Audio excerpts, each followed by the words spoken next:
భర్త ఆ రోజు రాత్రి ఇంటికి వచ్చేసరికి వాళ్ళ భార్య భోజనం వడ్డిస్తుంది.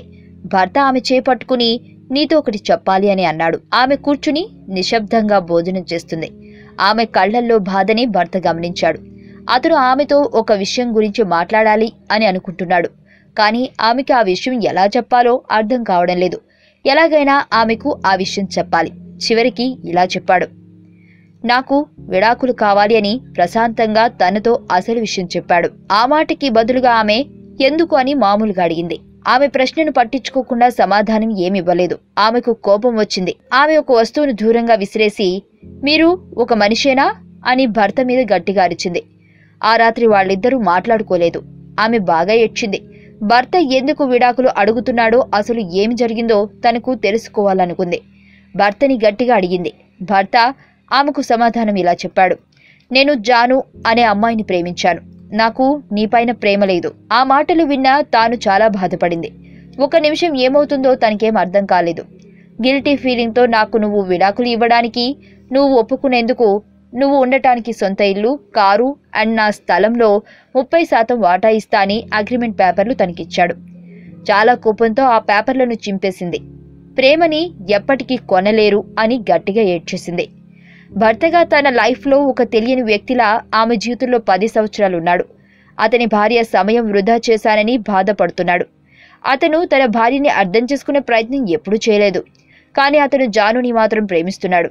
ఏడుస్తున్న తన భార్యను చూస్తే అతనికి జాలి వేసింది. ఆ విడాకులు రావడానికి కొన్ని వారాలు పడుతుంది. మరుసటి రోజు అతను చాలా ఆలస్యంగా ఇంటికొచ్చాడు.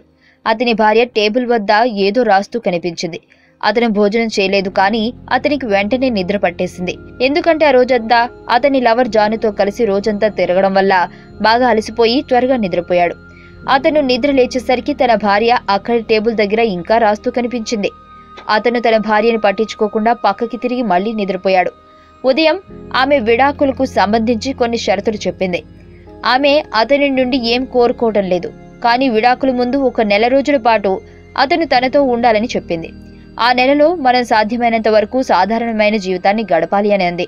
ఆమె కారణాలు చాలా సాధారణంగా ఉన్నాయి. వాళ్ళ కొడుకుకు 1 నెల రోజుల్లో పరీక్షలున్నాయి. వాళ్ళ విడాకుల వల్ల తన చదువుకు ఇబ్బంది కలగకూడదని ఆమె అలా కోరుకుంటుంది. అందువల్లే ఆమె తన భర్తని 1 నెల రోజులు గడువు అడిగింది. నాకు అంగీకారమే అని వాళ్ళ భర్త ఆమెతో చెప్పాడు. కానీ ఆమె అతన్ని మరొకటి అడిగింది.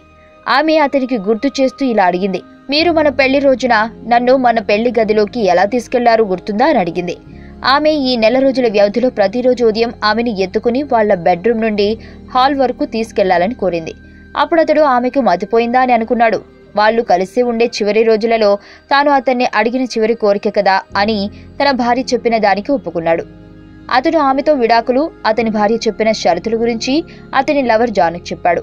ఆమె బిగ్గరగా నవ్వింది. ఆ నవ్వుకి అర్థం లేనట్లుగా అతను భావించాడు.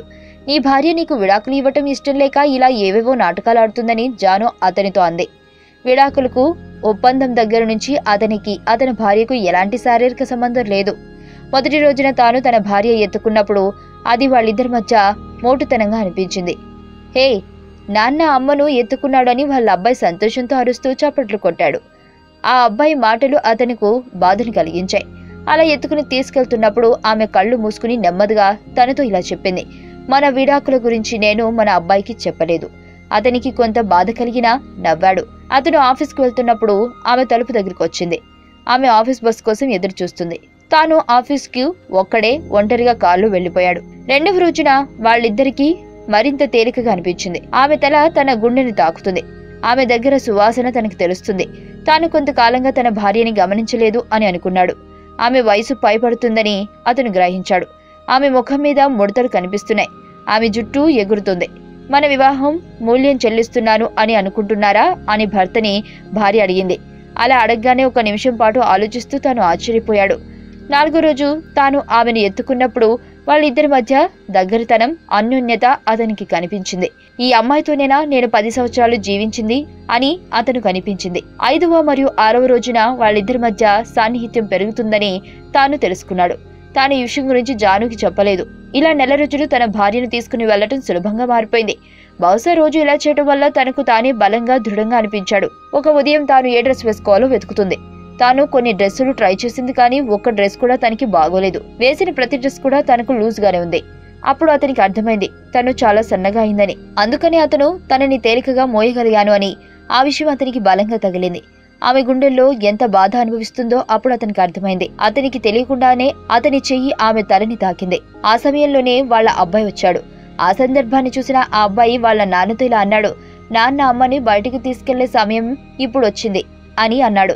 ఇలా వాళ్ళ నాన్న వాళ్ళ అమ్మని అలా చూసుకోవడం ఆ అబ్బాయి జీవితంలో విలువైన అపురూపమైన సంఘటన. అతని భార్య వాళ్ళ అబ్బాయిని ఆమె దగ్గరకు రమ్మని సైగ చేసింది. వాడు వాళ్ళ అమ్మ దగ్గరికి వచ్చాడు. వాళ్ళ అమ్మ ఆ అబ్బాయిని గట్టిగా హత్తుకుంది. వాళ్ళ నాన్న ముఖం పక్కకి తిప్పుకున్నాడు. ఎందుకంటే ఆ చివరి నిమిషంలో తన మనసు తాను మార్చుకుంటాడేమో అని భయపడ్డాడు. రోజులానే అతను ఆమెను ఎత్తుకుని బెడ్రూమ్ నుండి హాల్కి వెళ్తుండగా ఆమె తన చేతులను అతని మెడ చుట్టూ ప్రేమగా సహజంగా వేసింది. అతను ఆమెను గట్టిగా పట్టుకున్నాడు, అచ్చం వాళ్ల పెళ్లి రోజులాగా. కానీ ఆమె చాలా తేలికగా ఉండటం వలన అతనికి చాలా బాధగా అనిపించింది. చివరి రోజున అతను ఆమెను తన చేతులతో ఎత్తుకున్నప్పుడు అతను ఒక్కో అడుగు వేయటానికి తనకి చాలా భారంగా అనిపించింది. వాళ్ళ అబ్బాయి స్కూల్కి వెళ్లిపోయాడు. అతను వాళ్ళ భార్యను మరింత గట్టిగా పట్టుకుని తనతో ఇలా చెప్పాడు, మన జీవితంలో సాన్నిహిత్యం, అన్యోన్యత లోపించాయని చెప్పాడు. తర్వాత అతను ఆఫీస్కు వెళ్లిపోయాడు. కారు నుండి వేగంగా దిగి డోర్ కూడా వేయకుండా ఆఫీసు లోపలికి వెళ్లాడు. అతనికి భయం వేసింది. ఎందుకంటే ఆలస్యం అయ్యే కొద్దీ తన మైండ్ మళ్లీ చేంజ్ అయిపోతుందేమో అని. అతను జాను ఉండే క్యాబిన్కి వెళ్లాడు. సారీ చెప్పి అతను తన భార్య నుండి విడాకులు తీసుకోవడం లేదని చెప్పాడు. ఆమె అతని వైపు ఆశ్చర్యంగా చూసి తన నుదిటిపై చేయి వేసింది. నువ్వు బాగానే ఉన్నావు కదా అని అడిగింది. అతను తన నుదిటి మీద ఉన్న ఆమె చేయిని తీసి, సారీ జాను, నేను నా భార్య నుండి విడాకులు తీసుకోవడం లేదు. మా వివాహ జీవితం విసుగుగా అనిపించేది. ఎందుకంటే నాకు తనకి ప్రేమ విలువ, గొప్పతనం తెలియలేదు. మేము ఎప్పుడూ ప్రేమగా మాట్లాడుకునే లేదు. అందుకే మాకు ఎలా కలిసి జీవించాలో అర్థం కాలేదు. ఎప్పుడైతే నేను తనని అలా ఎత్తుకుని తీసుకెళ్లడం మొదలుపెట్టానో అప్పుడు నాకు అర్థమైంది, తను చనిపోయేదాకా నేను తనని అలాగే చూసుకుంటానని. అచ్చం మా పెళ్లి రోజులానే. జాను హఠాత్తుగా లేచి అతనిని ఒక చెంపదెబ్బ కొట్టింది. ఏడుస్తూ తనని బయటికి పంపి తలుపు వేసింది. ఇంకా అతను ఇంటికి వెళ్తూ దారిలో పూల దుకాణం వద్ద తన భార్య కోసం ఫ్లవర్ బుకే ఆర్డర్ ఇచ్చాడు. కార్డు మీద ఏం రాయాలి అని ఆ సేల్స్ గర్ల్ అతన్ని అడిగింది. అప్పుడు అతను నవ్వుతూ, మరణం మనల్ని దూరం చేసే వరకు నేను నిన్ను మోయాలి అని అనుకుంటున్నాను అని రాయమని చెప్పాడు. ఆ సాయంత్రం అతను ఇంటికి వెళ్లాడు. తన చేతిలో ఫ్లవర్ బుకే, తన ముఖం మీద చిరునవ్వుతో అతను మెట్లు ఎక్కి పైకి వెళ్లాడు. తన భార్యను మంచం మీద చూశాడు. అప్పటికే ఆమె చనిపోయింది. ఒకసారి అతనికి ఏం అర్థం కాలేదు. తనకి తెలియకుండానే కన్నీళ్లు వచ్చేస్తున్నాయి. తన భార్య కొన్ని నెలలుగా క్యాన్సర్తో పోరాడుతుంది. తాను జానుతో బిజీగా ఉండడం వల్ల ఈ విషయం తను గమనించలేకపోయాడు. ఆమె చనిపోతుందని ముందుగానే ఆమెకు తెలుసు.